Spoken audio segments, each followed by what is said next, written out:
हाँ दोस्तों, कैसे हैं आप लोग। तो आज हम आपसे डिस्कस करने जा रहे हैं यूपी टेट का एग्ज़ाम जो 18 नवंबर को हुआ था। यूपी टेट मैंने इस बार 2022 में क्वालिफाई किया है। तो यूपी टेट की मेरा एग्ज़ाम की तैयारी मैंने कई साल की थी, मेरा एक्सपीरियंस भी है इसमें।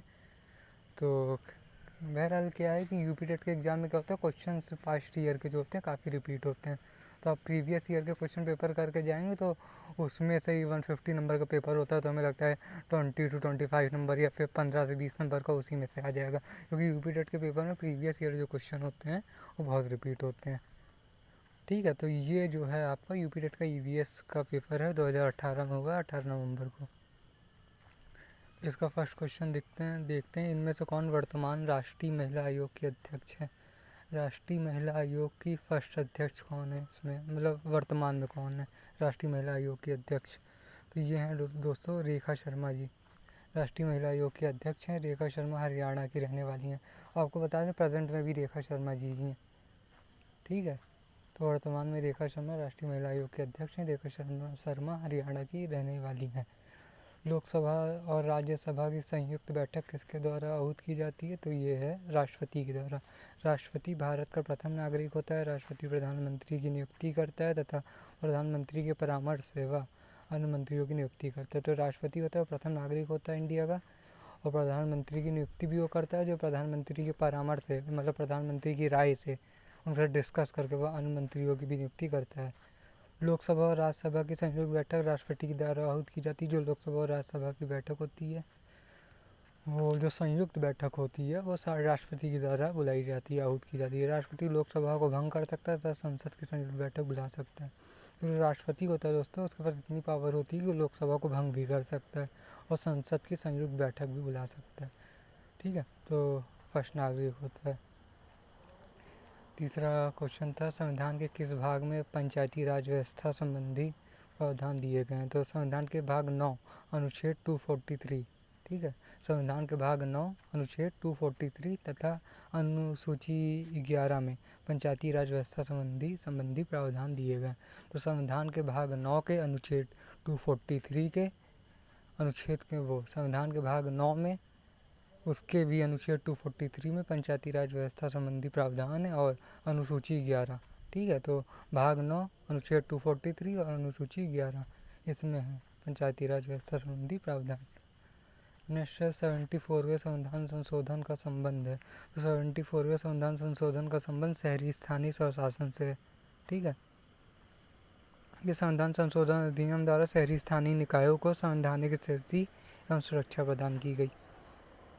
ठीक है, किस गैस के वर्षा के पानी में घुलने से वर्षा का पानी अम्लीय हो जाता है। तो ये तो आपको पता ही होगा, काफ़ी रिपीटेड क्वेश्चन भी। तो सल्फर डाइऑक्साइड के वर्षा के पानी में घुलने से इसको वर्षा का पानी जो है अम्लीय हो जाता है। सल्फर डाइऑक्साइड गैस के वर्षा के पानी में घुलने से वर्षा का पानी अम्लीय हो जाता है। ऐसी वर्षा अम्लीय वर्षा कहलाती है।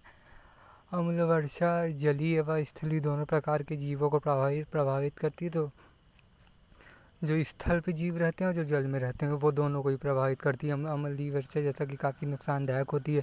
ये इमारतों तथा स्मारकों को भी हानि पहुंचाती है। जो इमारत होती है, स्मारक होती है, इनको भी काफ़ी हानि पहुंचाती है। इसके अलावा परितंत्र, मृदा, कृषि, पाइपलाइन के क्षरण, भूमिगत जल स्रोत पर भी प्रभाव डालती है। तो इन सब चीज़ों को भी ये नुकसान पहुँचाती है, मृदा, कृषि, पाइपलाइन, ठीक है, भूमिगत जल, ठीक है, और जो जल के स्रोत हैं भूमिगत में, अंडर वाटर मतलब ज़मीन के नीचे। मथुरा तेल शोधक कारखाने से निकलने वाली SO2 गैस ही आगरा के ताजमहल की तबाही का कारण बनी। बहुत इंपॉर्टेंट क्वेश्चन कि ताजमहल की तबाही का कारण कौन सी गैस है। ये यूपी टेट के एग्जाम में, आगे आने वाले एग्जाम में कभी भी पूछा जा सकता है कि ताजमहल की तबाही का कारण बनी कौन सी गैस है। तो मथुरा तेल शोधक कारखाने से निकलने वाली कौन सा मथुरा तेल शोधक कारखाने से निकलने वाली SO2 गैस ही आगरा के ताजमहल की तबाही का कारण बनी हुई है। ठीक है, तो अगर ये पूछा कि ताजमहल के तबाही के लिए मतलब कौन सा कारखाना जिम्मेदार है, तो मथुरा तेल शोधक कारखाने से निकलने वाली SO2 गैस ही आगरा के ताजमहल की तबाही का कारण बनी हुई है। ठीक है, नेक्स्ट क्वेश्चन देखो, भारतीय संविधान में विधि का शासन विचार कहाँ से दिया गया है। जैसा कि जानते हो कि संविधान हमारा कई दिवसों से बारोड है, बहुत जगह से संविधान लिया गया। जब समिति संविधान की बैठी तो बहुत इन्होंने क्या किया कि लगभग पूरे विश्व का संविधान खंगाला और जहाँ से जो अच्छा लगा उसको अपना लिया, और एक बात और अच्छी कि अपना ही नहीं लिया, उसको क्या कहते हैं, उसको अरे मॉडिफाई करते हुए अपना, ये नहीं कि डिक्टो अपना लिया। मान लो कि कहीं के संविधान की कोई चीज़ अच्छी नहीं है तो उस चीज़ को ना लेते हुए, मतलब एक ये क्या हुआ कि एक आइडिया है उन्होंने वहाँ से लिया, इंस्पायर हुए वहाँ के संविधान से, और जो चीज़ें अच्छी थी उसको अपना लिया और उसको अपने हिसाब से मॉडिफाई कर दिया और बेकार चीज़ों को छोड़ दिया। ठीक है।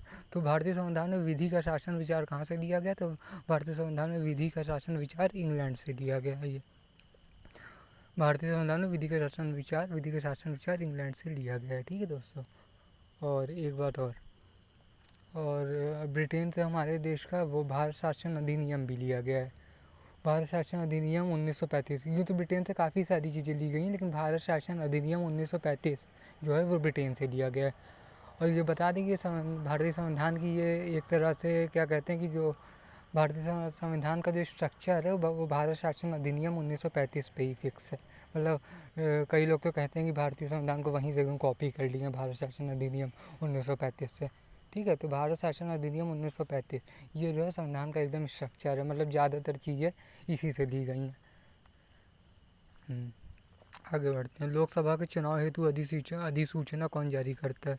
लोकसभा के चुनाव हेतु अधिसूचना भारत का निर्वाचन आयोग जारी करता है। ठीक है। जो भारत का निर्वाचन आयोग होता है इसकी स्थापना 25 जनवरी 1950 को हुई थी। बहुत इंपॉर्टेंट पॉइंट है। लोकसभा के चुनाव हेतु अधिसूचना भारत का निर्वाचन आयोग जारी करता है। इसकी जो स्थापना हुई थी 25 जनवरी 1950 को हुई थी। ठीक है। यह एक स्थायी संवैधानिक निकाय है, मतलब स्वतंत्र।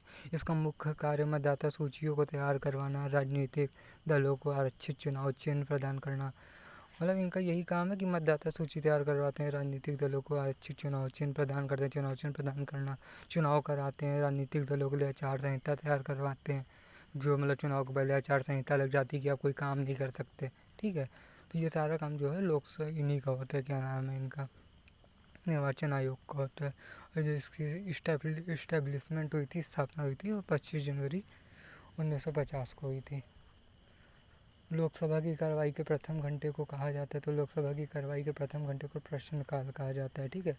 लोकसभा की जो कार्रवाई होती है उसके प्रथम घंटे को प्रश्नकाल कहा जाता है।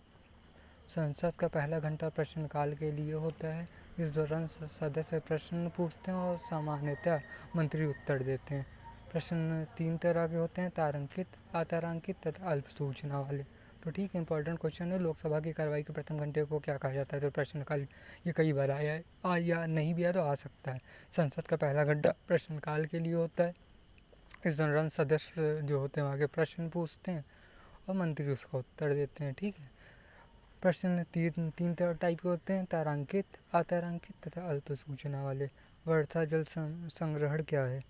ठीक है। अगला क्वेश्चन है, वर्षा जल संग्रहण क्या है? तो वर्षा जल का जमाव और भंडारण वर्षा जल संग्रहण कहलाता है। वर्षा जल का जमाव और भंडारण वर्षा जल संग्रहण कहलाता है। धरती पर पानी का मुख्य स्रोत वर्षा का जल है। धरती पर पानी का जो मुख्य वो है रिसोर्स, वो वर्षा का ही जल है। वर्षा का जल धरती पर गिरकर विभिन्न रास्ते अपनाता है। वर्षा के जल का कुछ भाग मिट्टी के कणों एवं पेड़ पौधों की जड़ों में चिपककर उनकी वृद्धि में सहायक होता है। जो वर्षा का कुछ भाग होता है मिट्टी के कणों एवं पेड़ पौधे की जड़ों में चिपककर उनकी वृद्धि में सहायक होता है। भूजल स्तर को ऊंचा उठाने के लिए वर्षा का पानी गड्ढों तालाबों में एकत्र करना चाहिए। जो भूजल स्तर, जो ज़मीन के नीचे पानी, उसको ऊंचा उठाने के लिए अगर पूछते क्या करना चाहिए, पेपर पूछता है, तो वर्षा का पानी गड्ढों या तालाबों में एकत्र करना चाहिए। इससे भूजल का मतलब रिस्टोर हो जाएगा। ठीक है। तो वर्षा जल संग्रहण क्या है? क्वेश्चन है तो वर्षा जल का जमाव और भंडारण जो वर्षा होती है। भारतीय गैंडा कहाँ संरक्षित है? काजीरंगा राष्ट्रीय उद्यान असम में। यह उद्यान एक सींग वाले गैंडे के लिए प्रसिद्ध है।